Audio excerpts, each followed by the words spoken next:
Good morning, everybody. I know it's been a while since we really put out an up-to-date video. The last one was kind of a throwback to my early days of filming. Actually, when I was originally filming with the iPod I'm filming now. That was the first video I ever posted on YouTube on my old page. But I posted a few videos on that and it just couldn't get time to really do it and couldn't get time to film. And I didn't know anything about video editing, so that channel kind of just never took off. But now I got this one, so today we are going to do a video covering the history of this 1995 Ford Powerstroke we have. A few people have asked, what's the story on this? A guy commented on a video. It was the video where we were hauling cattle with it. He asked, what's the story on this gem? I believe that's the way he worded it. So I told him I'll make a video here soon. Well, that was well over a month ago, so the time has come. First, I think to celebrate the new year, we should do a cold start.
Surprised me. In case you're wondering why there's a John Deere Batway on the deck, it's not ours, it's mine. It's my grandpa's brother.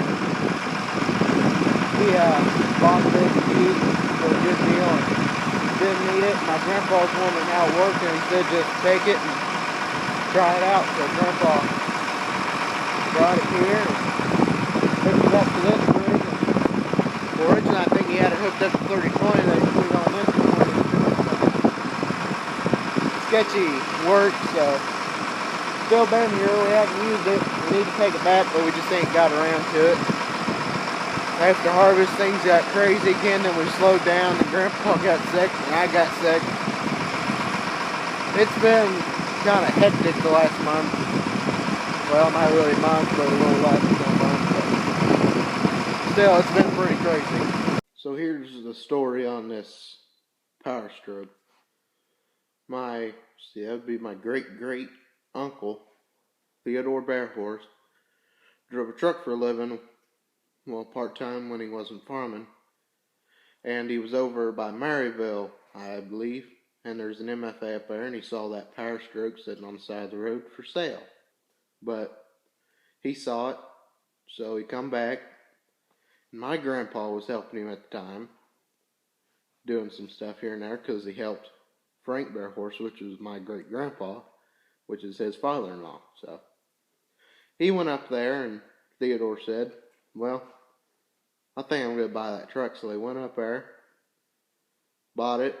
My grandpa drove that truck home, and most of its life, it was on the sprayer, just a pickup sprayer, and that's why it has those wide tires on it, because it was run on a sprayer, and they wanted something that rode a little better. It didn't make much difference, but hitting ditches, I guess it would help a little bit, but still you're going to feel it no matter what. That's all it ever did was run a sprayer, so that's why it ain't got very many miles on it. I think just the other day, Grandpa said it hit 70,000 miles. Well, that's pretty low mileage for a truck built in 1995. But Theodore passed away, I want to say 4 years ago. Can't remember. Probably been longer than that. These years have been going by fast. But he passed away, so his wife, which would be my great-great aunt, Donna Bearhorst, still alive, and my grandpa. He saw that truck and he said, "I'd like to have that truck." Originally he wanted it so we could put a pickup sprayer back on it and go do some spot spraying in case somebody missed something. But that never really happened because he still does have a pickup sprayer, but it's over at my Uncle Mike's, who's the guy I bought my combine from. And anyway, saw the truck and he said, "Man, I'd like to have that truck." So kind of started talking to Donna about it. And he said that he's really interested. Well, she said, "I'll come up with a price." Well, she come up on, I want to say $8,000, I think was the original price, which is about average for a truck that low mileage and that decent a shape. But that really didn't work.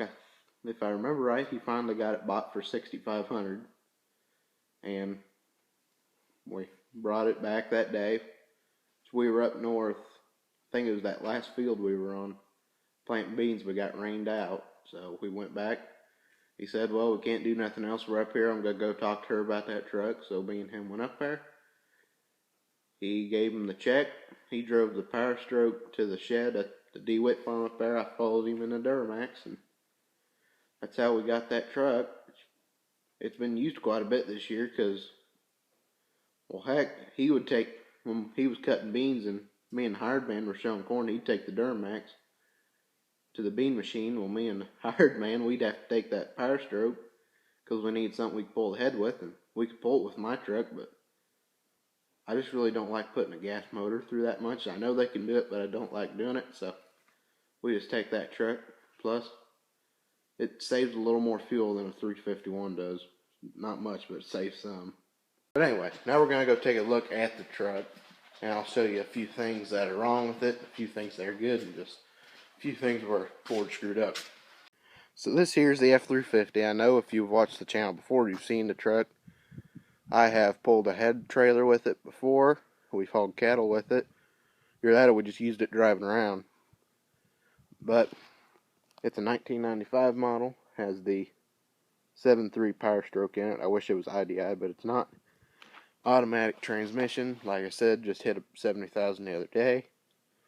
The manual hubs on the front, I don't like that. I like the automatics, but I guess MFA wanted manuals. But as you can see, it has the just regular dark gray trim for the grill and the headlights.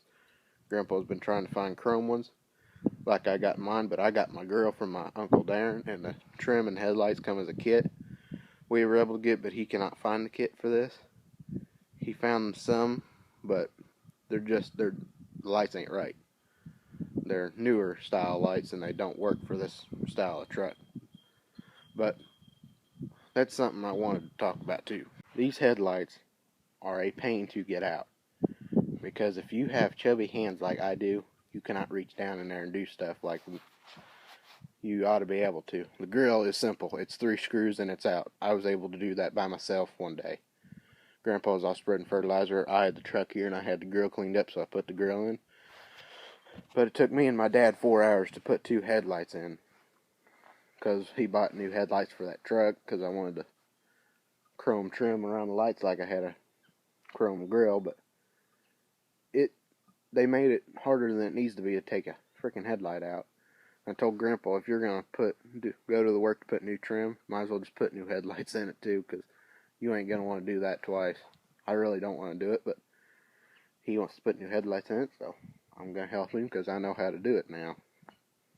Rust-wise, it's pretty normal. Frame's rusty, which every vehicle will be that way after so many years.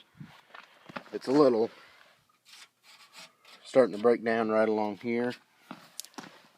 Cab corners starting to. The back cab corners, I don't think there's anything wrong with them. Nope. This box on the bed, the latch is broke on it, but you just use your little bungee cord there and you're good to go. This side, we're good along that fender till you get right down here to right by the door. That's starting to rust out and bend out, which you use a truck to spray for so long, the chemical will get in there, and that's pretty much what caused that. But also has the steel wheels. That's what mine had on it until we put new wheels and tires on it. Thanks to Lewistown Tire. But I'm going to put them on today as well, I believe. I might make another video about that. I do not know. Depends on how it goes. That's just a little bit of the history behind that truck. It's kind of interesting, since my grandpa was actually around that truck and he was able to get it. The funny thing is, my truck's a 97, his is a 95, and they come from brothers. So that's why that 7.3, we call it Ted because it was Theodore's truck, and I call mine Frank because it was Frank's truck. It's kind of interesting, but anyway, that's just a little history lesson on that truck. Hope you enjoyed. If you want me to do history lessons on any of our other equipment, like my truck or a floater truck or tractor, however we ended up with it, just leave a comment down below or put something on Instagram. Please remember to follow us on Instagram. We're trying to get our followers up. We're trying to get more of the followers that are not subscribed to subscribe. So it'd help if you would share the channel. We're hoping to grow tremendously this year. I'm really trying to do a little better content. We're going to see how it goes. When spring comes, it's game on. But we'll see how it goes. Just hope y'all enjoyed the video. Like I said, like, comment, subscribe, follow the Instagram. And have a good day, everybody. I'll see you next time.